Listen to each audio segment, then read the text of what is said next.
Hello, everyone. Welcome back to the show. I'm Shalinda, and on this podcast, we bring legends back to life.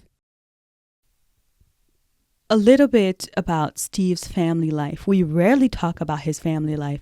For me, when I cover these legendary people and these people who have done great things, I tend to not cover their family as much because, quite frankly, they're not the subject.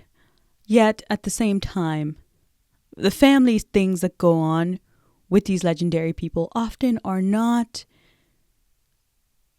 they're not the best. They're not the best relationships. They can be difficult, they can be arduous. And Steve's personal relationship and family life was one that was a little weird and difficult. I'm not certain if some of you do know. He was a father.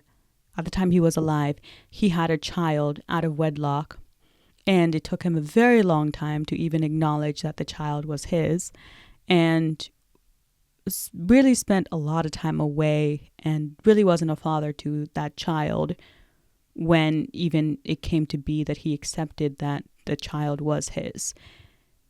It's really weird because Steve Jobs was adopted, and it's interesting to see that even though he had gone through some pain and adoption, he would also have a child and abandon that child, and that child would go through a lot of pain as well. And as far as the woman he would end up marrying, I believe that woman is most likely a saint. I'm sure there are upsides to marrying Steve Jobs, of course, but his moods and the way that he could focus on things and disregard things the next moment was really quite difficult, or could be difficult to put up with, because one moment he's very intently focused and then the next his gaze is on something else, and that often means that he really didn't pay attention to his children as much. He spent a lot of time with his son compared to his daughters. And it's understandable why he would spend a lot of time with his son, given that he really didn't know his biological father. Him having a biological son, would make that connection kind of fill a void on his side that he never really had as a child in terms of that biological connection. Steve's adopted dad is great, and Steve often refers to his parents as just his parents.